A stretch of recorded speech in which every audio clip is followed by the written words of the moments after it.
ঠোঁটের উপরে এতই লিপস্টিক মাখাইছে, ঠোঁটটা এমন লাল করা করছে রে বাবা, মনে হয় বানরের পাছার মতো। কথা কোন ঠিক না?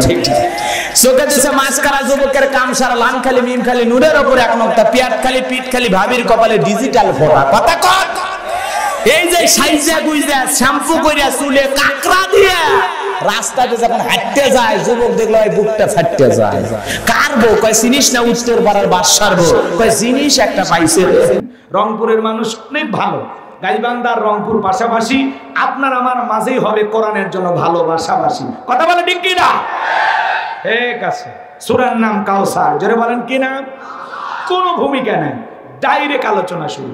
সূরার নাম কাউসার। অনেকে ভাবতেছেন হুজুর সূরা কাউসার থেকে ওয়াজ করবেন, এটা যদি বুঝতাম কষ্ট করে আপনার মাহফিলে আসতাম না। আপনারাই বলেন তো বাজান, পরিচিত পথে পথ চলতে সহজ না কঠিন? জোরে বলেন, সহজ না কঠিন? পরিচিত মানুষের সাথে কথা বলে ভালো লাগে না খারাপ লাগে? পরিচিত পথে পথ চলতে যেমন সহজ হয়, পরিচিত মানুষের সাথে কথা বলে যেমন ভালো লাগে, বক্তা যদি পরিচিত আয়াত বা সূরা থেকে আলোচনা করে সেইটা শুনে আরো বেশি ভালো লাগে। কারণ যেই জিনিস যত বেশি জানবেন, চর্চা কমে না বাড়ে? চর্চা কমে না বাড়ে? কথাই আছে, এক একটা ফুলের এক একটা সুঘ্রাণ। সূরা কাউসারের তাফসীর আপনারা যেভাবে জানেন, হয়তোবা আমি সেভাবে জানি না। আজকে আমি যেভাবে বলবো হয়তোবা আপনারা সেভাবে শোনেন না। এজন্য আমাকে একটু বলতে দেন, আশা করি ভালো লাগবে। মনটা যদি আবু বকরের মতো নরম হয়, কোরআন শুনলে ভালো লাগবে, ঈমান বাড়বে। কথা বলেন ঠিক কিনা? আর যদি মনটা আবু জেহেলের মতো পেঁয়াজ গোছ দিয়ে ভরা থাকে, তাহলে কোরআন শোনার পরে শয়তানি বাড়বে। এখন মনটা কেমন বানাবেন এটা আপনার ইচ্ছা। জবান ছেড়ে সবাই একটু মুহাব্বতে আমার সঙ্গে তেলাওয়াত করুন। আউযু বিল্লাহি মিনাশ শাইতানির রাজিম। বিসমিল্লাহির রাহমানির রহিম। বিতাড়িত মুর্দার শয়তানের কাছ থেকে আল্লাহ পাকের কাছে আশ্রয় প্রার্থনা চাচ্ছি। পরম করুণাময় অসীম দয়ালু আল্লাহ তাআলা নামে শুরু করছি। সূরার নাম কাউসার। মোট আয়াত আছে 3টি, রুকু আছে 1টি। বিশ্বনবীর মক্কার জিন্দেগিতে এই সূরাটি নাজিল হয়েছেন। কোরআনুল কারীমের 108 নাম্বার সূরা। মনে থাকবে তো ইনশাআল্লাহ? জবান ছেড়ে সবাই আমার সঙ্গে তেলাওয়াত করুন। ইন্না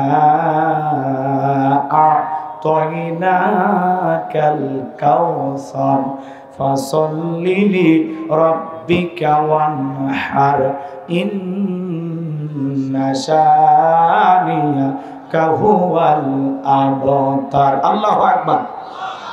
আরেকটু জোরে বলেন আল্লাহু আকবার।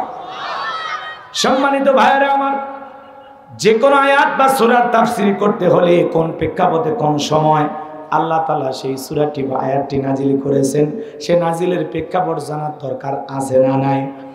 আরবিতে বলা হয় শানি নজুল। যদি শানি নজুল আলোচনা করা হয় তাহলে তাফসীর বুঝতে সহজ হয়। নবীজির এই কথা বললো, এই বাবা এই যে কথা বলা যাবে না, শোনা একবারে নীরব। তোমরা ছোট মানুষ, কথা বলো না, একচুল কথা বলা যাবে না।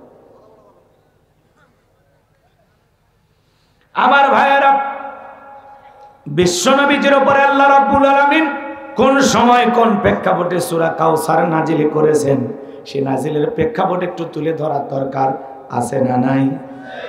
নবীজি আমার কাবার হাতিমে হেলান দিয়ে বসা। হযরতে আনাস রাদিয়াল্লাহু তাআলা আনহু বলেন, আমি তাকায় দেখি নবীজির মনটা ভীষণ খারাপ, মুখটা মলিন, চোখের কোনা দিয়ে অশ্রু ঝরতেছে। কিছুটা সময় অতিবাহিত হয়ে যাওয়ার পরে আমি তাকায় দেখি আমার নবীজি মুস্কি মুস্কি হাসতেছেন। বলুন সুবহানাল্লাহ। হযরত আনাস ডেকে বলেন, নবী গো, এই মাত্র দেখলাম মনটা খারাপ, মুখটা মলিন, চোখের কোনা দিয়ে অশ্রু ঝরতেছে, আবার কেনই বা আপনি হাসেন? আমার নবী কেন কাঁদেন, কেন হাসেন? এর পেছনে রহস্য আছে না নাই? নবীজির মনটা কেন খারাপ? কারণ হলো নবীজির কলিজার টুকরা ছেলে সন্তানগুলো জন্ম নেয়, আর একে একে ছেলে সন্তানগুলো মারা যায়। ইব্রাহিম মারা যায়, আবুল কাসেম মারা যায়, তাকের মারা যায়। বাবা হিসাবে নবীর মনে কষ্ট লাগে কি না? একে তো সন্তান হারানোর ব্যথা, অন্যদিকে নবীজির কাছের চাচা নাম হলো আবু লাহাব ডেকে বলে, ভাতিজা তোমার বংশে বাতি জ্বালানো কেউ থাকলো না, তুমি একটা লেজ কাটা, তুমি একটা নির্বংশ। জোরে কন্যা নাউজুবিল্লাহ। আপনারাই বলুন, আল্লাহ না করুক আপনার আমার সন্তান যদি মারা যায়, কাছের আত্মীয় স্বজনদের উচিত বিপদের দিনই সান্ত্বনা দেওয়া। বাবা তুমি সবর করো, ধৈর্য ধারণ করো, জীবন মৃত্যুর মালিক আল্লাহ, আল্লাহ সন্তান দিয়েছে, আল্লাহ নিয়েছে, মন খারাপ করো না। আল্লাহ যদি চাই বছর না ঘুরতে তোমাদের কোল আলোকিত করে আবার সন্তান দান করতে পারেন, তিনি কে? কাছের মানুষদের উচিত বিপদের দিনে কি দেয়া? সান্ত্বনার বাণী শোনানো, ধৈর্যের ওয়াজ করা। কিন্তু নবীজির কাছের চাচা আবু লাহাব এতটাই খারাপ, ডেকে বলে, ভাতিজা তোমার বংশে বাতি জ্বালানো কেউ থাকলো না, তুমি একটা লেজ কাটা, তুমি একটা নির্বংশ। জোরে কর নাউজুবিল্লাহ। আবার বলে তুমি হাত খুঁড়ে। জোরে কর নাউজুবিল্লাহ। যদিও রসুলের 4-4টা কন্যা সন্তান জীবিত ছিল, কিন্তু ছেলেগুলো জন্ম নেয় আর একে একে মারা যায়। নবীজির ছেলে সন্তানগুলো কেন জীবিত থাকলো না, এর পেছনেও কারণ আছে না নাই? নবীজির কলিজার টুকরা ছেলে সন্তানগুলো কেন শিশুকালে মারা গেল? আল্লাহ তাআলা কেন তাদেরকে শিশুকালে নিলেন? এই দুনিয়ার জমিনে অনেক পয়গম্বরের সন্তান জীবিত ছিল যৌবন পর্যন্ত, প্রাপ্ত বয়স হওয়া পর্যন্ত, কিন্তু বিশ্বনবীর একটা ছেলে সন্তানও কেন জীবিত থাকলো না? আল্লাহ তাআলা কেন তাদেরকে শিশুকালে উঠিয়ে নিলেন? এর পেছনে কারণ আছে না নাই? নবীজির ছেলে সন্তানগুলো শিশুকালে বিদায় হওয়ার পেছনে কারণ আছে 3টি। জোরে বলেন কয়টি? আর জোরে। নবীজির উম্মত হিসেবে জানতে মনে চায় না কি সেই 3টি কারণ, কি সেই 3টি রহস্য? কারা কারা শুনবেন হাত তোলেন তো দেখি। লিল্লাহি তাকবীর। হাত নামান, মাঝে মাঝে হাত তোলা লাগবে, তাহলে ঘুম আসবে না। ঠিক আছে তো? এখন 3টি কারণ কি যদি আমি বলা শুরু করি, তাহলে 3 নম্বর আয়াতের আলোচনা করা লাগবে। আমি কি 1 নম্বর আয়াত বাদ দিয়ে 3 নম্বরে যাব, নাকি আস্তে আস্তে শুরু করা যায়? ধৈর্য আছে তো ভাই আমার? ভাইয়েরা, একে তো সন্তান হারানোর ব্যথা, আপন মানুষদের সমালোচনা, নবীজি মনে মনে অনেক কষ্ট পায়। অন্যদিকে সাহাবা ইকরাম যারা ইসলাম ধর্ম গ্রহণ করে, কাফের বেঈমানরা তাদের উপর নির্যাতন জুলুমের স্টিম রোলার চালায়। হযরতে বেলাল তখনও কালেমা পড়ে মুসলমান হন নাই। নবীজি রাতের বেলায় দারুল আরকামে বসা। হযরতে বেলাল বিশ্বনবীর দরবারে উপস্থিত হয়ে গেলেন। নবীজির চেহারার দিকে তাকাইয়া হযরত বেলাল ডেকে বলেন, নবী গো, আপনার চাইতে সুন্দর মানুষ আমি জীবনে কোনোদিন দেখি না। একটু জোরে বলেন না সুবহানাল্লাহ। আপনার আমার নবী কতটা সুন্দর ছিলেন জানেন? হযরতে জাবির রাদিয়াল্লাহু তাআলা বলেন, পূর্ণিমার রাত আমি রাসূলের বাড়িতে গিয়েছিলাম, সেদিন দেখেছিলাম চাঁদ উদয় হয়েছে 2টা, একটা চাঁদ আসমানে আর একটা চাঁদ জমিনে। হযরতে জাবির বলেন, ওই আকাশের পূর্ণিমার চাঁদের চাইতেও বিশ্ব নবীকে আমার কাছে বেশি সুন্দর মনে হয়। আম্মা জান আয়েশা ডেকে বলেন, যারা ইউসুফ নবীর চেহারার দিকে তাকাইয়া মিশরের নারীরা ফল কাটতে গিয়ে আঙ্গুল কেটে ফেলে দিয়েছিল, ওরা যদি বিশ্ব নবীর চেহারার দিকে তাকাইতো, শুধুমাত্র আঙ্গুল নয়, আঙ্গুল কাটতে কাটতে, হাত কাটতে কাটতে কখন যে নিজের কলেজা কেটে দুভাগ করে দিত, মুহূর্তের জন্য টের পাইতো না। আপনার আমার নবী এতটাই সুন্দর। আম্মা জান আয়েশা আরো বলেন, ও দুনিয়ার মানুষ, তোমাদের একটা সূর্য আছে, আমি আয়েশার একটা সূর্য আছে। তোমাদের সূর্য উদয় হয় দিনের বেলায়, আর আমি আয়েশার সূর্য উদয় হয় রাতের বেলায়। আম্মা জান আয়েশা বলতেছেন, আমি একদিন রাতের বেলায় সেলাইয়ের কাজ করতেছিলাম, হাত থেকে সুইটা পড়ে গেল, বাতিতে কোনো তেল ছিল না, বাতি জ্বালাইতে পারলাম না, অপেক্ষায় আমি বইসা থাকলাম। বিশ্বনবী যখন এশার সালাত আদায় করার পরে ঘরের ভিতর প্রবেশ করলেন, নবীজি ঘরে ঢুকে সর্বপ্রথম আম্মা জান আয়েশাকে সালাম দিলেন। নবীজি ঘরে ঢুকে স্ত্রীকে কি দিলেন? আপনি আমি যখন ঘরে ঢুকবো, বিবিকে সালাম দেওয়ার দরকার আছে না নাই? স্ত্রীকে সালাম দেওয়া রাসূলের সুন্নাত। বাড়ির ভিতরে যখন প্রবেশ করবেন, বউকে সালাম দিবেন, আসসালামু আলাইকুম রহিমা, কেমন আছো সোনা? ঘরের দরজাটা খোলো না, আমি তোমার লেটনের বাপ, তোমার দিওয়ানা। বউ খুশি হয়ে দরজা খুলবে। কথা বলেন ঠিক কি না? কিন্তু আমাদের ব্যবহার এত মিষ্টি না। বাড়ির দরজা যে চিৎকার মারে ডাক দেয়, এ রুবেলের মানে দরজা খোল, বেশি দেরি হলে দরজা ভাঙ্গে ফেলে দিয়া আজ তোর পিঠের ওপর কি যে হবি রে। ভিতর থেকে বউ বলে, এটা স্বামী না সেকেন্ড আশ্রাই। কথা কোন ঠিক না? বাড়িতে যাব ওকে সালাম দিবেন। সালাম আছে যেখানে শান্তি আছে, সালাম আছে যেখানে সমাধান আছে। বাড়িতে ঢুকে স্বামী কিছু বলে না, বউ কিছু বলে না, দুইজনই বোবা।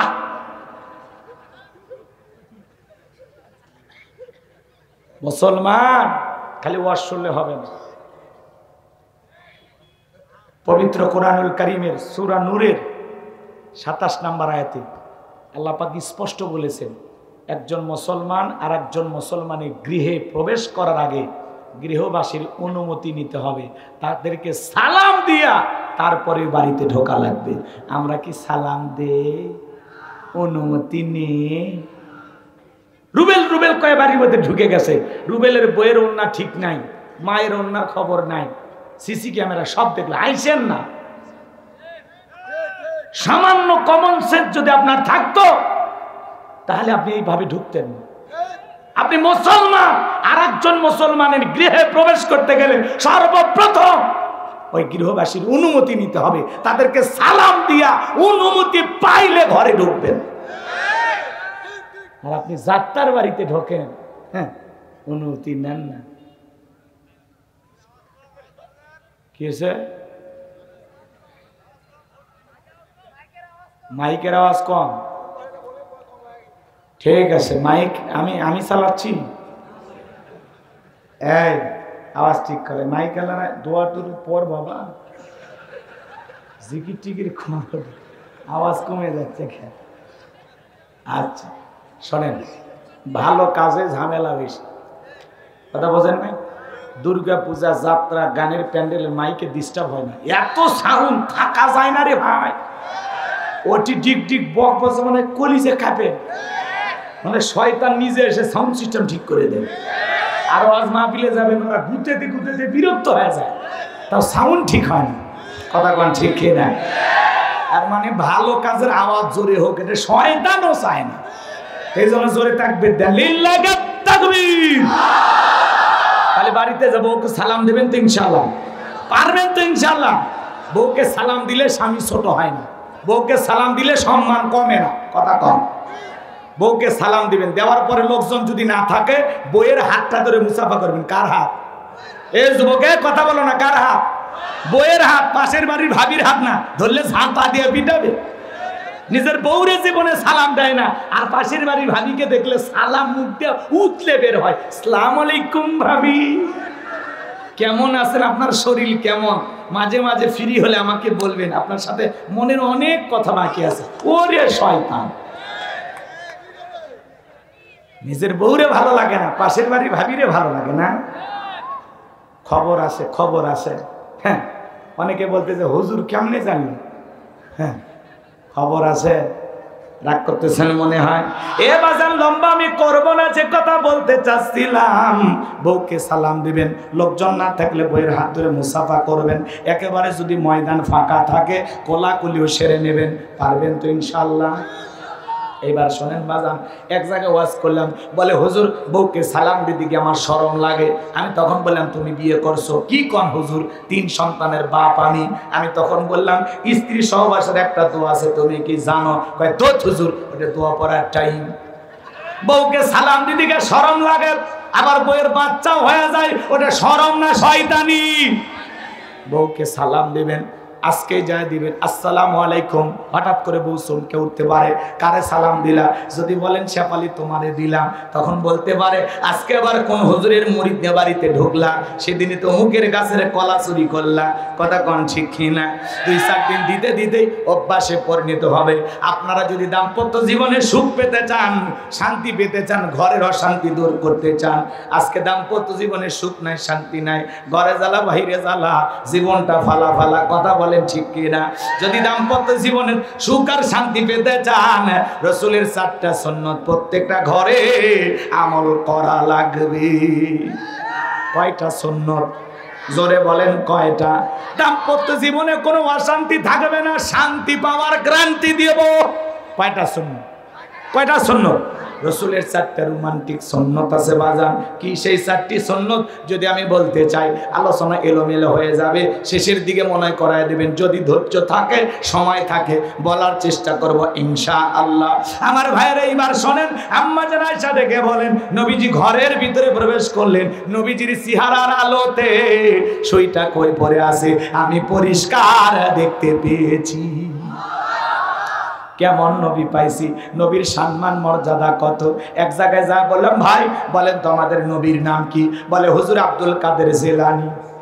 পীর সাহেবের নাম মুখস্থ আছে কিন্তু কপাল পরা রসুলের নামটা বলতে পারে না। আমার আপনার নবীর সম্মান মর্যাদা কত জানেন? যে নবী হা বললে পুরো পৃথিবীবাসীর জন্য আল্লাহ পাক হালালে পরিণত করে দেয়, যে নবী না বললে পুরো পৃথিবীবাসীর জন্য আল্লাহ পাক হারামে পরিণত করে দেয়। যে নবী আসমানের চাঁদের দিকে ইশারা করলে চাঁদ 2 টুকরো হয়ে যায়, জমিনে পা তুললে মাওলা পাকের আরশে আজিমে পৌঁছে যায়। যেই নবী আসমানের এদিক খেয়াল করেন, জমিনে পথ চললে আসমানের মেঘ এসে ছায়া প্রদান করতো। যেই নবীর চেহারার উপরে মশা মাছি পড়া হারাম। নবীজি ঘেমে গেলে আম্মা জানেরা রসুলের দেহের ঘামগুলো শিশিতে জমা রাখতেন। বিশেষ দিনে রসুলের দেহের ঘামগুলো সুগন্ধি হিসাবে ব্যবহার করা হতো। কেমন নবী পাইছি, কেমন নবী! যে নবী, যে ছাগলের স্তনে দুধ নাই, রসুল যদি হাত লাগায় দিতেন দুধে পরিপূর্ণ হয়ে যেত। যে খাবার 2-3 জন মানুষ খাবে, ওই খাবারে যদি বিশ্ব নবীর হাতটা লেগে যেত, শত শত মানুষ খাবার খেয়েও যেমন খাবার তেমনি থাকতো। যেই নবীর চেহারার দিকে তাকাইলে ক্ষুধা নিবারণ হয়ে যাইতো। আল্লাহু আকবার। সেই নবীর কাছে হযরতে বেলাল ডেকে বলেন, নবী আপনার চাইতে সুন্দর মানুষ আমি জীবনে কোনোদিন দেখি নাই। নবী গো, আপনি কালেমার দাওয়াত দেন, ইসলামের প্রচার প্রসার করেন, দয়া করে আমার একটু কালেমা পড়ে মুসলমান বানায় দেন। বিশ্ব নবী হযরত বেলালকে কালেমা পড়া দিলেন, লা ইলাহা ইল্লাল্লাহু মুহাম্মাদুর রাসূলুল্লাহ সাল্লাল্লাহু আলাইহি ওয়াসাল্লাম। হযরত বেলাল কালেমা পড়ে মুসলমান হয়ে গেল। আমার নবী ডেকে বলে, বেলাল ইসলামের অবস্থা এখন ভালো না, কালেমা পড়েছো আপাতত প্রকাশ করা যাবে না। আপনারা বলেন তো বাজান, ইসলামের অবস্থা কি সব সময় ভালো থাকে? আজও তাম পৃথিবীর দিকে তাকায় দেখেন, ওই জালেমদের টার্গেট ইসলাম আর মুসলমানকে বিদায় করা। আজও ফিলিস্তিনের জমিনে মুসলমানের রক্ত নিয়ে খেলা করে নেতানিয়াহু ইহুদি জালেমেরা। কথা বলেন না কেন? আজও কাশ্মীরে মুসলমানের রক্ত নিয়ে খেলা করে। আজও ভারতে গরুর গোশত খাবার অপরাধে মুসলমানকে জীবন দিতে হয়। উইঘুরের মুসলমানদের, চীনের উইঘুরের মুসলমানদেরকে ধরে নিয়ে যায়, উলঙ্গ কইরা দেগের ভিতরে গুলি বর্ষণ করে হত্যা করা হয়, করাত দিয়া চেরা হয়। মুসলমানকে উলঙ্গ করে কয়েকটা টুকরো করে তারা হত্যা করে। জোরে কন্না নাউজুবিল্লাহ। ওই ঘরের মুসলমানেরা রমজানের রোজা রাখলে জোর করে ধরে নিয়ে যা মুখের ভিতরে দিনের বেলায় মদ ঢুকায়া দিত। শুধু কি তাই, মুসলমানেরা মসজিদে সালাত আদায় করে কয়েক বোতল মদ এরকম সিটে সিটে মসজিদের ভিতরে ঢুকায়া দিত। তাহলে আজও মুসলমানদের অবস্থা ভালো না খারাপ? জোরে বলেন। মনে রাখবেন বাজান গো আমার, যুগে যুগে ইমানদার মুসলমানদের উপরে নির্যাতন জুলুম যারা করেছে ওদের পরিণতি কিন্তু ভালো হয় নাই। নমরুদ বিদায় হয়েছে। আজ যারা পৃথিবীর জমিনে মুসলমানের রক্ত নিয়ে খেলা করবে, নমরুদ ফিরাউনের চাইতে তাদের জীবনের কঠিন পরিণতি অপেক্ষা করতেছে। মুসলমানদের শেষ পরিণতি হলো বিজয়, আর জালেমদের শেষ পরিণতি হলো পরাজয়। কথা বলেন না কেন? জালেমেরা কখনো সফল হতে পারে? জালেমদের উপরে আল্লাহর সাহায্য নাই, মাজলুমদের উপরে আল্লাহর সাহায্য আছে। কথা বলেন। আমরা বিগত 16 বছর মাজলুম ছিলাম, আল্লাহ দয়া করছে। কথা কয় না? আমাদের শহীদ আবু সাইদ রক্ত দিয়ে প্রমাণ করেছে উত্তরবঙ্গের মানুষের রক্ত গরম। বন্দুকের নলের সামনে বুক পেতে ধরে বলেছে, বুকের ভিতর তুমুল ঝড়, বুক পেতেছে গুলি কম। আর বুকটা গুলি করে ঝাঁঝরা করে দেওয়া হয়েছে। এই উত্তরবঙ্গের প্রথম শহীদ আবু সাইদ। কথা বলেন ঠিক কিনা? এই জন্য আমরা বলতে চাই, আগামীতে উত্তরবঙ্গের মানুষের সামনে, উত্তরবঙ্গের মানুষের সঙ্গে যদি বৈষম্য করা হয়, উত্তরবঙ্গের মানুষ চুপ করে বসে থাকবে না। আমরা আমাদের অধিকার বুঝে চাই, কথা বলেন ঠিক কিনা? আবু সাইদ আমাদেরকে শিখিয়ে দিয়েছে জালেমের কাছে কখনো মাথা নত করতে নাই, কথা বলেন ঠিক কিনা? শহীদ আবু সাইদের জন্য আমরা দিল থেকে দোয়া করবো, আল্লাহ যেন তাকে জান্নাতের উচ্চ মাকাম দান করেন, জোরে বলুন আমিন। মুগ্ধের জন্য দোয়া করবো, আল্লাহ যেন তাদেরকে জান্নাতের উচ্চ মাকাম দান করেন, জোরে বলুন আমিন। জুলাইয়ে যত শহীদ আল্লাহ সবাইকে জান্নাতি হিসেবে কবুল করেন, জোরে বলুন আমিন। এখনো হাসপাতালের বেডে শুয়ে যারা ক্ষত বিক্ষত দেহ নিয়ে গুলি নিয়ে যারা এখনো কষ্টে দিন পার করতেছে, আল্লাহ যেন তাদেরকে শেফায়ে কামিল আজলা দান করেন, জোরে বলুন আমিন।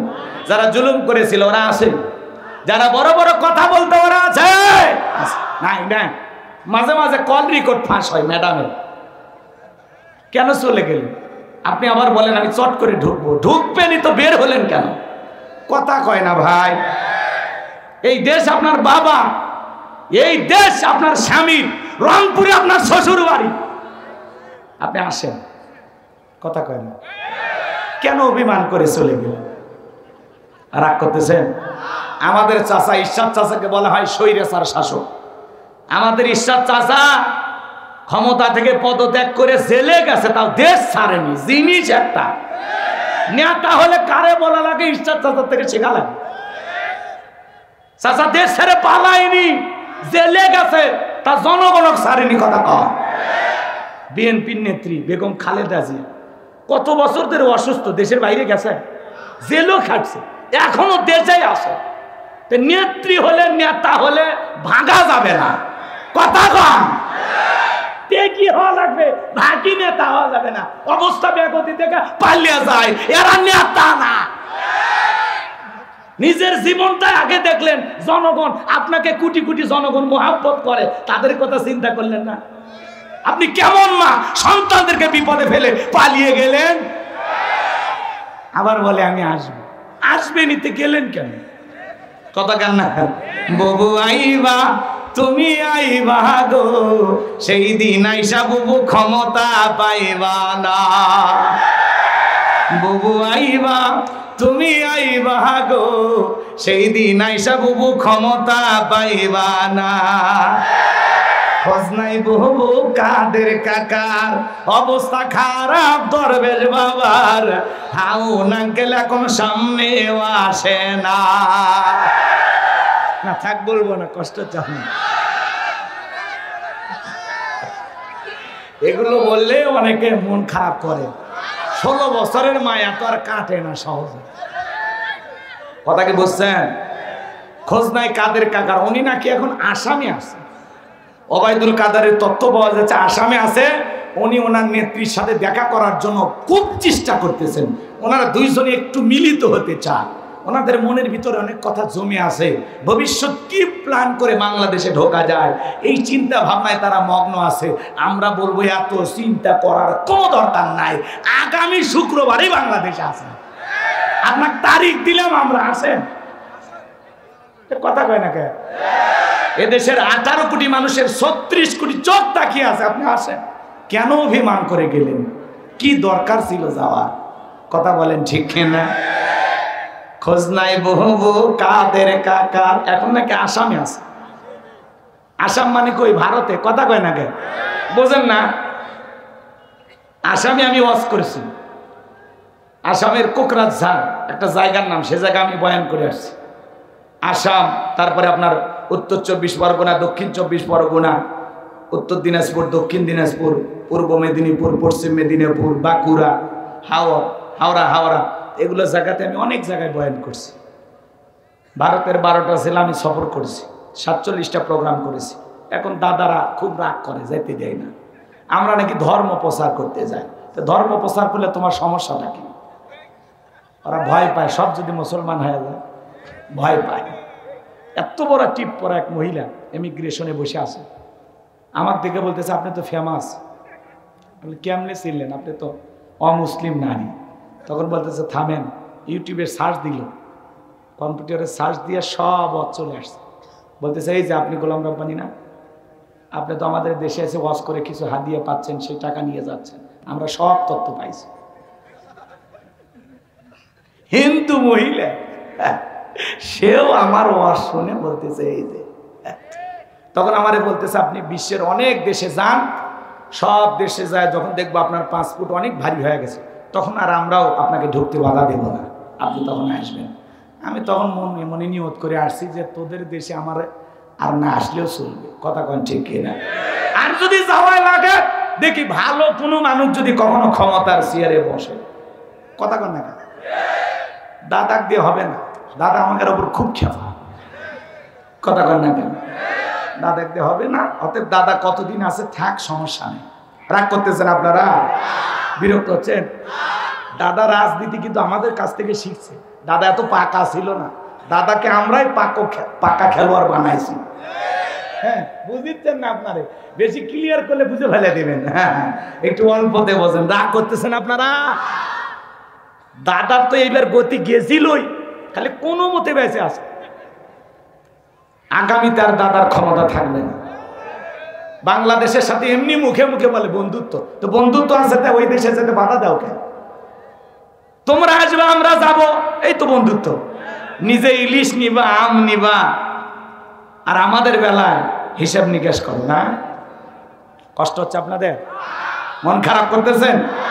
খোঁজ নাই বউ কাদের কাকার, অবস্থা খারাপ দরবেশ বাবার, হাউ না গেলে এখন সামনে আসে না। নেতা কর্মী সব জেলের ভিতর, আমি আসি ডরের ওপর, কখন জানি আসে গ্রেপ্তারি পরোয়ানা। ববু আইবা, তুমি আইবা গো, সেই দিন আইসা ববু ক্ষমতা পাইবা না। ববু আইবা, তুমি আইবা গো, সেই দিন আইসা ববু ক্ষমতা পাইবা না। ক্ষমতার চেয়ার থেকে নামা সহজ, কিন্তু ওই চেয়ারে ওঠা কঠিন। কথা বল ঠিক কিনা? আর আমরা বলতে চাই, ডাক্তার ইউনূস সাহেবকে বলতে চাই, আপনি মাজা সোজা করে দাঁড়ান। যে সে আন্দোলন করবে আর সে আন্দোলন সমর্থন করবেন, অত দরদ দেখালে চলবে না। বলে দেন আগামী ৩-৪ বছর কোনো আন্দোলন করা যাবে না। যদি দেশকে পরিবর্তন করতে চান, আর যদি না পারেন দ্রুত নির্বাচন দিয়ে আপনারা সরে যান। কথা বলে ঠিক কিনা? কারণ আপনি যেমন তেমন ভাবে ক্ষমতায় আসেন নাই। এই দেশের তরুণ যুবক শিশুদের রক্তের উপরে দাঁড়িয়ে আপনি ক্ষমতার চেয়ারে বসেছেন। আপনি মাজা সোজা করে দাঁড়ান, আপনার গায়ে ফুলের টোকা দেওয়ার সাহস কারো হবে না। কারণ আপনি ব্যর্থ হলে পুরো বাংলাদেশের মানুষ ব্যর্থ হবে। আগামীতে আরো কোন স্বৈরাচার, কোন জালেম মাথা চারা দিয়ে বাংলার মস্তকে বসুক, এটা আমরা চাই না। কথা বলে ঠিক না? আর যাই হোক, পুরুষ প্রধানমন্ত্রী চাই। কথা কন? রাগ করতেছেন? সিদ্ধান্ত নেন। আমেরিকার 47তম প্রেসিডেন্ট হলো ডোনাল্ড ট্রাম্প। তারা যদি সিদ্ধান্ত নিতে পারে যে আমেরিকার প্রেসিডেন্ট কোনো নারী হবে না, ওরা পৃথিবীরবাসীকে উৎসাহ দেয়, কিন্তু ওরা নিজেরা ঠিকই শিয়ানা। ওরা ওদের দেশের নারীকে প্রধানমন্ত্রী বানায় না, নারীকে প্রেসিডেন্ট বানায় নাই। তার মানে কি বুঝলেন? তার প্রতিদ্বন্দ্বী ছিল কমলা। কি ডোনাল্ড ট্রাম্পের চাইতে শক্তিশালী ছিল না? কথা বলেন। ডোনাল্ড ট্রাম্পের মতো মানুষকে ওরা আমেরিকার প্রেসিডেন্ট দ্বিতীয়বারের মতো বানাইলো, তা ওরা কোনো নারীকে মেনে নিল না। আমরা আগামীতে সিদ্ধান্ত নেব, বাংলাদেশের প্রধানমন্ত্রী সরকার যে হবে, অবশ্যই একজন পুরুষ প্রধানমন্ত্রী চাই। কারা কারা হাত তোলেন? লিল্লাহি তাকবীর। পুরুষ পুরুষের দুঃখ বুঝবে। মেয়ে মানুষ সুখের জায়গায়, শান্তির জায়গায় পৌঁছে গেলে সহজে ছাড়ে না। কথা কন না কেন? আর ওদের অভিমান, রাগ বেশি, জেদ বেশি। দেখেন না, মাঝে মাঝে রাগ করে বাড়ির হাড়ি পাতিল ভেঙে ফেলে দেয়। তো ঘর ভাঙে ফেলে দিলে দেশও ভেঙে ফেলে দিলে। কথা কয় না? হ্যাঁ, এই জন্য ওদেরকে ওই জায়গায় নিয়ে যাওয়া যাবে না। ওরা ঘরে থাক। কথা কন? রাগ করতেছেন মনে হয়? বাজানগো সামনের দিকে যায়, মন খারাপ করবেন না। একটু বলার সুযোগ দেন, সামনে গেলে আরো কথা হবে। মন খারাপ করবেন না। আমার নবী দেখে বলে, বেলাল, ইসলামের অবস্থা এখন ভালো না, কালেমা পড়েছো, আপাতত প্রকাশ করা যাবে না। হযরত বেলাল দেখে বলে, নবী, আমার জীবনের কোনো দাম নাই। আমার মনিব উমাইয়া তাকে আমি একদিন বলেছিলাম উর্দুম্বা ছাগল পেশাব পায়খানা করে দেয়, এই ঘরে থাকতে আমার বড় কষ্ট হয়। ওমায় ডেকে বলে বেলাল উর্দুম্বা ছাগলের দাম আমার কাছে আছে, কিন্তু তোর মতো কালো হাফসি বেলালের দাম আমার কাছে নাই। নবী গো আপনি আমাকে দোয়া করে দেন মৃত্যু পর্যন্ত যেন কালেমার পথে টিকে থাকতে পারি। এই কথা বলে হযরতে বেলাল চলে গেলেন। আমার ভাইরা পরের দিন সকালবেলা সূর্য উদয় হয়ে গেছে, অনেকটা বেলা গড়িয়ে গেছে। হযরত বেলাল দরজা খোলে না। অন্যান্য চাকর বাকর যারা আছে এরা লালিশ নিয়ে চলে গেছে ওমায়ের কাছে, যা বলে নেতা এখন পর্যন্ত বেলাল দরজা খোলে নাই, তাই নাকি? বলে হ্যাঁ। ঠিক আছে চলো, দরজায় ডাক দেয়, বেলাল দরজা খোলো। হযরত বেলাল দরজা খোলে না, জোরে করে ধাক্কা মারছে, যখন দরজা খুলে গেছে তখন এইবার ওমায়া তাকায়া দেখে সেই রাত্রিতে হযরত বেলাল কালেমা পড়ে মুসলমান হয়েছে। ওই রাত্রিতে একটা উর্দুম্বা ছাগলের কাছে কোনো পেশাব পায়খানা নাই। জোরে বলেন মারহাবা। এইবার ওমায় ডেকে বলে এই চাকরের দল বেলালের বিরুদ্ধে মিথ্যা অভিযোগ দাও। বেলাল তখন ময়লা আবর্জনা পরিষ্কার করেছে, তাকায় দেখো না একটা উর্দুম্বা ছাগলের কাছে কোনো পেশাব পায়খানা নাই, যাও নিজেদের কাজ করো। এই কথা বলে ওদেরকে তাড়িয়ে দিলেন। এক পা দুপা করে বেলালের কাছে চলে গেলেন। বেলাল দেয়ালে পিঠটা লাগাইয়া আল্লাহর নামের জিকির করে। হঠাৎ করে হালকা করে বেলালকে ধাক্কা মারছে, যখন জবান দিয়ে কালেমার আওয়াজ বের হয়েছে তখন ওমায় এবার ডেকে বলে বেলাল রে তোর জবান দিয়ে কি শুনলাম, তুমি কি মুসলমান হয়েছো? হযরত বেলাল দেখে বলে মুসলমান হয় যারা মিথ্যা কথা বলতে পারে না তারা ওয়াকুলু কওলান সাদীদা। মুসলমানেরা হবে সত্যবাদী, মুসলমানেরা কখনো মিথ্যাবাদী হতে পারে? সত্য কথা বলা লাগবে। মিডিয়ার সামনে এসে অনার্গল মিথ্যা কথা বলতো, হাসি ঠাট্টা করতো জাতিকে নিয়ে। কথা বলে না, মিথ্যা বলতে বলতে চেহারা বেঁকা হয়ে গেছে, এক পা কবরে চলে গেছে। এত মিথ্যা কথা বলে শয়তান পর্যন্ত বলে আমি এত খারাপ না। মিথ্যাবাদী আছে না নাই? আশেপাশে দেখেন কত মিথ্যাবাদী। কষ্ট হচ্ছে আপনাদের? তাহলে মুসলমান কখনো মিথ্যাবাদী হতে পারে না, মুসলমান হবে সত্যবাদী। মুসলমানের জবান দিয়ে সত্য বের হবে। কথা বলেন ঠিক কিনা? আমার ভাইয়েরা লম্বা করার সুযোগ নাই। এইবার হযরত বেলাল ডেকে বলে গতকাল রাত্রিতে বিশ্বনবীর হাতে হাত রেখে আমি কালেমা পড়ে মুসলমান হয়েছি, বলুন আল্লাহু আকবার। এইবার ওমায় ডেকে বলে বেলাল উর্দুম্বা ছাগলের মালিক বানায় দেব, থাকার জন্য ভালো ঘরের ব্যবস্থা করে দেব। হযরতে বেলাল ডেকে বলে ওমাইয়া দুনিয়ার কোন পার্থিব সম্পদের বিনিময়ে বেলাল তার ঈমান বিক্রি করবে না। বলেন আল্লাহু আকবার। আরেকটু জোরে বলেন আল্লাহু আকবার। এইবার ওমায় ডেকে বলে বেলাল রে আমার কথা না শুনলে বড় নেতা আবু জেলকে খবর দেব। হযরতে বেলাল ডেকে বলে কোন বড় নেতা ছোট নেতা এখন কাউকে গোনার টাইম নাই। আমি দুনিয়ার কোন আবু জেলকে ভয় করি না, আমি ভয় করি আমার আল্লাহকে। চিৎকার মেরে বলেন আল্লাহু আকবার। এইবার উমাইয়া দৌড়ে চলে গেল আবু জেলের বাড়িতে, যা বলে নেতা সংবাদ খুব খারাপ, আমার বাড়ির কিতদার বেলাল কালেমা পড়ে মুসলমান হয়েছে। তাই নাকি? বলে হ্যাঁ। ঠিক আছে যাও আমি আসতেছি। আবু জেলের একটা বিশেষ বাহিনী ছিল যাদের কাজই হলো মুসলমানদের রক্ত নিয়ে খেলা করা, মুসলমানদের উপর নির্যাতন জুলুম চালানো। আজ তাম পৃথিবীর দিকে তাকায় দেখবেন জালেমদের একটা বিশেষ বাহিনী থাকে যাদের কাজই হলো মুসলমান ইমানদারদের রক্ত নিয়ে খেলা করা। কথা বলেন ঠিক কিনা? আমার ভাইয়েরা হযরতে বেলালের বাড়িতে চলে আসলো। এইবার আবু জেল তার সাঙ্গ পাঙ্গ নিয়া বেলালকে ডাইকে বলে বেলাল এই দিকে আয়। বেলাল রে আমি তোরে পার্সোনাল ভাবে মহব্বত করি, তোমার নিয়ে কি শুনতেছি তুমি নাকি মুসলমান হয়েছো। হযরতে বেলাল ডেকে বলে যা শুনেছেন সত্য, আমি বিশ্বনবীর হাতে হাত রেখে কালেমা পড়ে মুসলমান হয়েছি। এই কথা শোনার পরে আবু জেল ডেকে বলে বেলাল রে উর্দুম্বা ছাগলের মালিক বানায় দেব, থাকার জন্য ভালো ঘরের ব্যবস্থা করে দেব। তুমি যদি চাও ব্যবসা বাণিজ্য করার জন্য দিরহাম টাকা পয়সা যা লাগে সবকিছুর আমি ব্যবস্থা করে দেব। বেলাল রে তুমি একমাত্র বিশ্বনবীর কালেমা ছেড়ে আবারও আমাদের বাদশাহ ধর্মে ফিরে আসো, তোমার কাছে এটা আমাদের চাওয়া। হযরতে বেলাল ডেকে বলে আবু জেল রে দুনিয়ার সব সম্পদ যদি দিতে চাও দুনিয়ার সব সম্পদ ছাড়তে রাজি, কিন্তু বিশ্বনবীর কালেমা ছাড়তে রাজি নাই। বলেন আল্লাহু আকবার। বেলালের মতো যারা খাঁটি ইমানদার এরা টাকার কাছে বিক্রি হবে না। কথা বলে ঠিক কিনা? মুনাফিক মার্কা মুসলমান যারা টাকার কাছে বিক্রি হবে তারা টাকা যেই দিকে ফতুয়া সেই দিকে, টাকার জোরে ওদের ফতুয়া ধরে। টাকা পাইলে অবৈধকে বৈধ বলে চালিয়ে দেয়, বৈধটারে অবৈধ বলে চালিয়ে দেয়। এক প্যাকেট বিরিয়ানি পাইলে কয় ম্যাডাম আপনি জান্নাতি। এরকম মুসলমান আছে না? না। বেলালের মতো খাঁটি ইমানদার এরা কখনো টাকার কাছে বিক্রি হবে? গভীর মনোযোগ দিয়ে শুনবেন বাজান গো আমার। এইবার আবু জেহেল ডেকে বলে, বেলাল সোজা আঙ্গুলে ঘিউ না উঠলে আঙ্গুলে একটু বাঁকা করা লাগবে। এই কথা বলে যুবকদেরকে লিয়ে দিল চাবুক দিয়ে পিঠাও। হযরত বেলালকে চাবুক দিয়ে পিঠানো শুরু হলো। ওরা যত জোরে চাবুক মারে বেলাল তত জোরে আমার আল্লাহর নামের জিকির করে। চাবুক দিয়ে পিটাইতে পিটাইতে কালো চামড়াগুলো ফেটে রক্ত ঝরতেছে। আবু জেহেল থেকে বলে, বেলাল চাবুক দিয়ে পিটাইতে পিটাইতে কালো চামড়া ফেটে রক্ত ঝরতেছে রে বেলাল, তারপরেও কি কালেমা ছাড়বি না? হযরতে বেলাল ডেকে বলে, আবু জেহেল মারতে মারতে যদি মেরে ফেলা দাও জীবনটা দিতে রাজি, কিন্তু বিশ্বনবীর কালেমা ছাড়তে রাজি নাই। এইবার আবু জেহেল বলল, বেলালের পায়ে রশি লাগাও।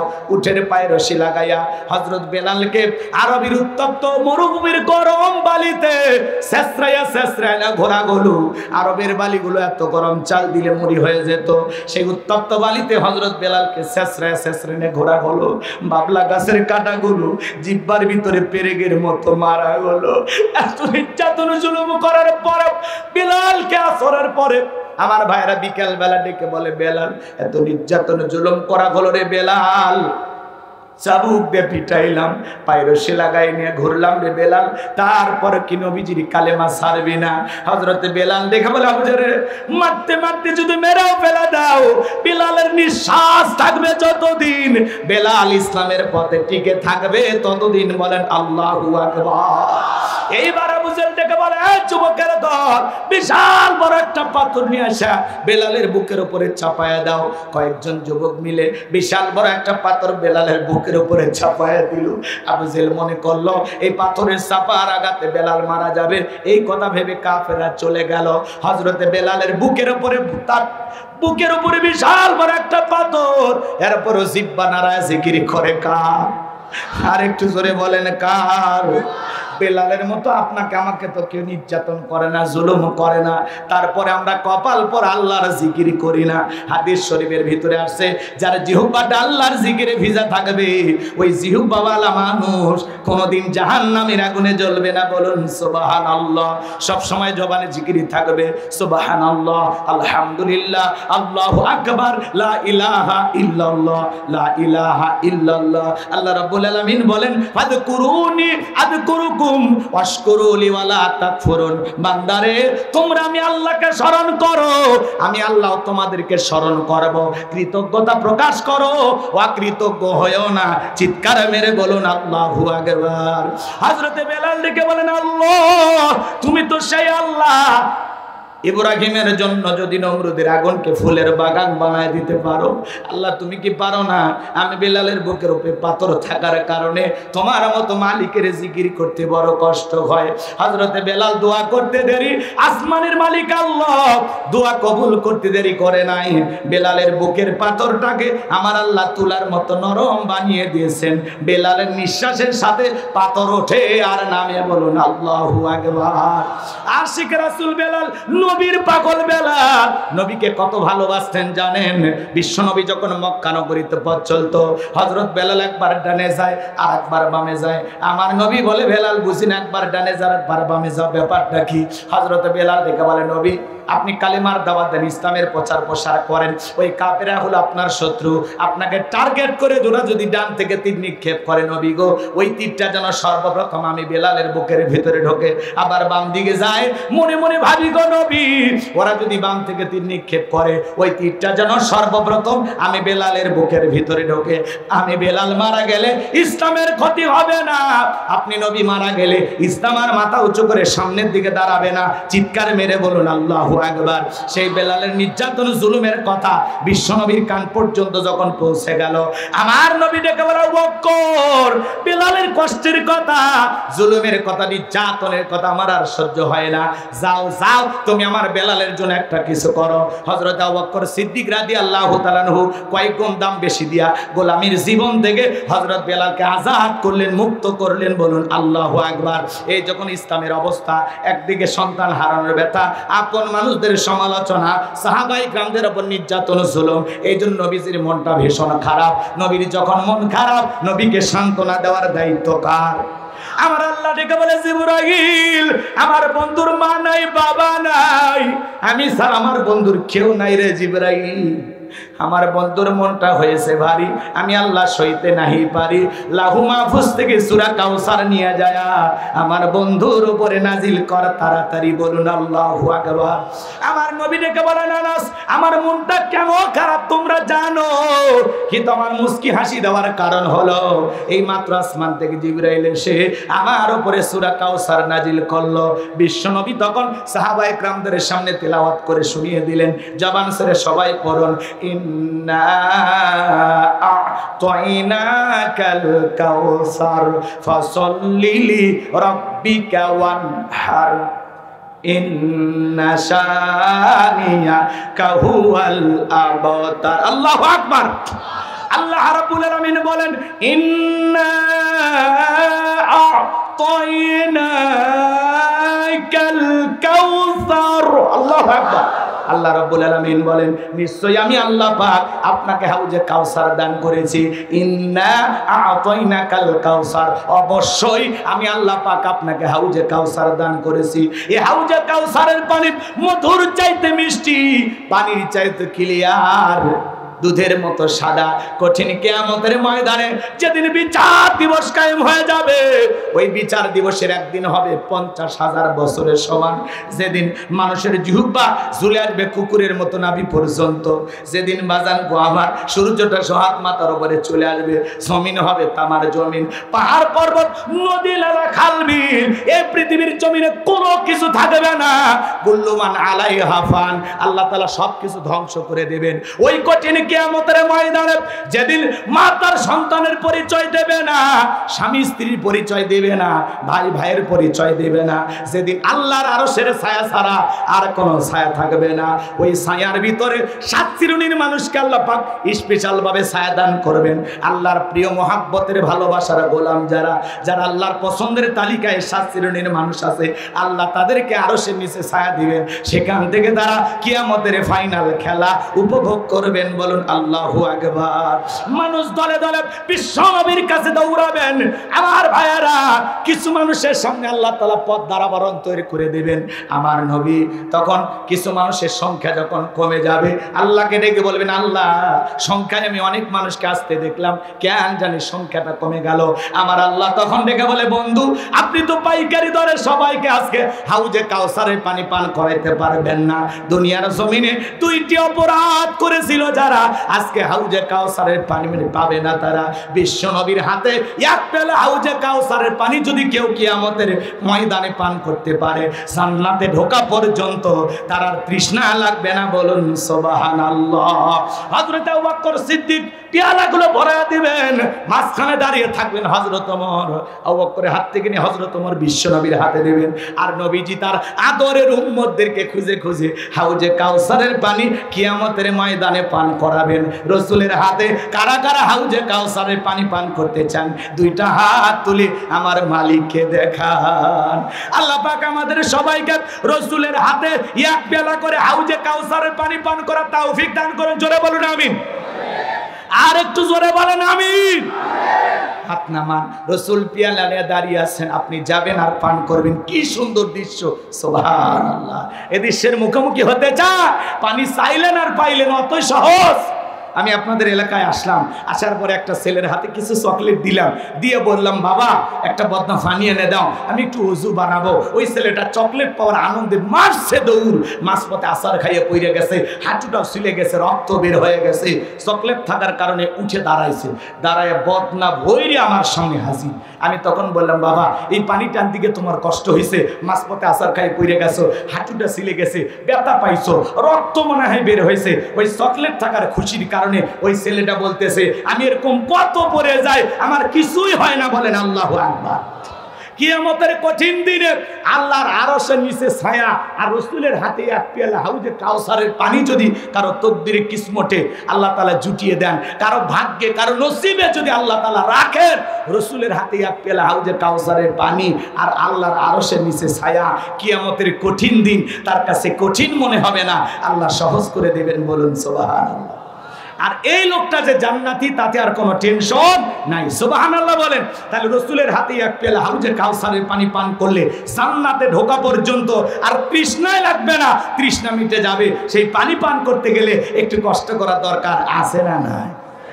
পানি চাইলেন আর পাইলেন, ঠান্ডা পানি দিয়ে ওযু বানায় সালাত আদায় করা লাগবে। হঠাৎ করে আপনি আল্লাহ তাআলা হেদায়েত দান করেছেন, মসজিদে নামাজ পড়তে গেছেন, আগে যারা পুরাতন মুসল্লি ওরা আপনাকে দেখে টিটকারি মারে, বাদশা ভাই হ্যাঁ সূর্য আজ কোন দিক উঠছে, তোমার এদিকে মসজিদে কথা কয় না, নামাজ পড়বা না 2 দিন পরে আবার ছাড়িয়ে দিবা, এরকম ঠাট্টা বিদ্রুপ করে কিনা, হাসি তামাশা করে কিনা?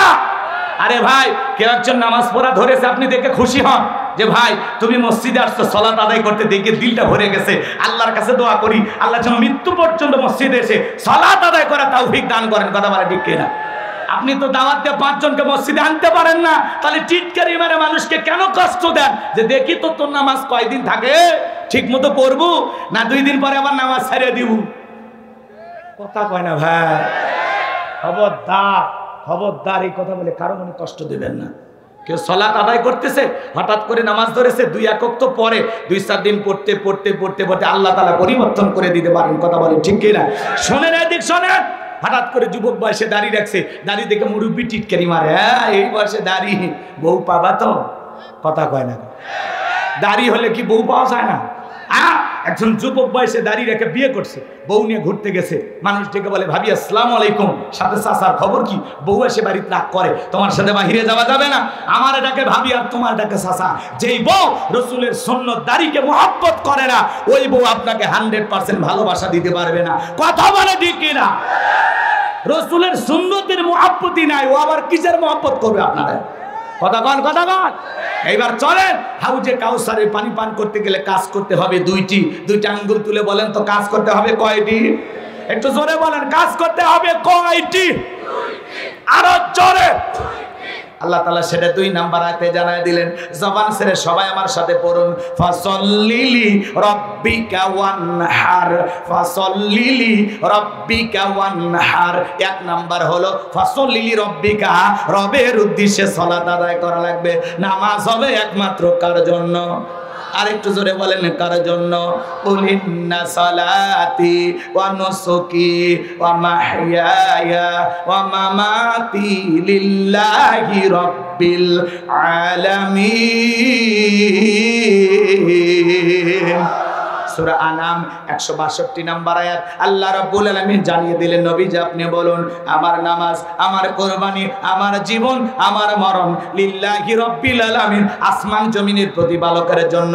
মুমিন জীবনের সব ইবাদত হবে একমাত্র আল্লাহ তাআলাকে রাজি খুশি করার জন্য। কথা বলেন ঠিক কিনা? এই যে মুরব্বি বাজান, কথা তো ঠিক থাকলো না, 12:30 বাজছে। আমি বলছি না 12:30 বাজতে ছেড়ে দেবো? খবরদার 100 ওঠা বসা করবেন না। আর যদি ওঠেন তাহলে দোয়া করার জন্য একজন হাত তুলে বলবেন, যাওয়ার আগে বলবেন হুজুর দোয়া করে দেন, আপনিও বেঁচে যাবেন আমিও বেঁচে যাব। আর 7 দিন বাহিরে বউসলের মুখ দেখার ভাগ্য হয়নি, তাড়াতাড়ি শেষ করে যাওয়ার বেলা আমিও বেঁচে যাই। আপনি 3 কিলো 5 কিলো 10 কিলো দূরে বউ রেখে আপনার মন যদি ছটফট করে, আমি আছি 100 কিলো দূরে থেকে, আমার মনের অবস্থা কি? এত লাফাচ্ছেন কি সমস্যাটা কি? খারাপ লাগতেছে? হ্যাঁ ওয়াজ মুখস্থ হয়ে গেছে, আবার মাথা তোলে, এই আর বসা দাও। কথা বোঝেন, আগে 30 সেকেন্ড সময় দিয়েছে না যাওয়ার, তখন গেলেন না কেন? বসেন 30 মিনিট পরে আমি দোয়া করে দেবো ইনশাআল্লাহ। কষ্ট হয়? একটা তাকবীর দেন, লিল্লাহি তাকবীর। আর নামাজের ওয়াজ শুনে মাযহাবে এক করতেছেন কেন? নামাজ দরকার নাই এলাকায়, খালি মসজিদের জন্য টাকা তুললেন, মসজিদ টাকা তুলে সুন্দর বানাইলেন, ওইখানে যারা সালাত আদায় করবে তাদের ঈমান আমল সুন্দর হওয়ার দরকার আছে না? না, এখন তো মসজিদের জন্য কালেকশন হলো, এখন মসজিদে যারা নামাজ পড়বে এখন মুসল্লি কালেকশন করা হবে। একটু অপেক্ষা করেন। ফাসাল্লিলি রাব্বিকা ওয়ানহার, 1 নাম্বার রবির উদ্দেশ্যে সালাত আদায় করা লাগবে। নামাজ হবে কার জন্য? জোরে বলেন ফাসল্লি লিরাব্বিকা ওয়ানহার। এক নাম্বার হলো রবের উদ্দেশ্যে সালাত আদায় করা লাগবে, নামাজ নামাজের মতো আদায় করা লাগবে। কথা বলেন ঠিক কি না? এজন্য আল্লাহ বলেন ক্বাদ আফলাহাল মুমিনুন আল্লাযীনা হুম ফি সালাতিহিম খাশিউন। অবশ্যই মুমিনেরা সকল যারা নিজেদের সালাত বিনয়ের সহিত নম্রতার সহিত আল্লাহর ভয় নিয়ে আদায় করে। আপনি আমি যখন সালাত আদায় করব অন্তরে ভয় থাকতে হবে কার? ইয়া আইয়ুহাল্লাযীনা আমানুত্তাকুল্লাহ, হে ইমানদারগণ আমি আল্লাহকে ভয় করো। হাক্কা তুকাতিহি, ভয় করার মতো ভয় করো।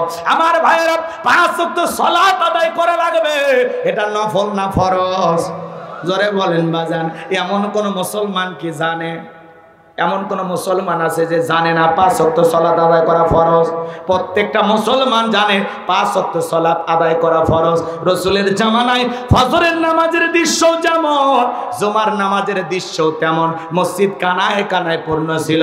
আর বাংলাদেশে জুমার নামাজের জন্য মসজিদ ভাঙ্গে 2 তলা 3 তলা বানানো হয়, কিন্তু মাঝে মাঝে ফজরের নামাজের সময় এক কাতারও মুসল্লি পাওয়া যায় না।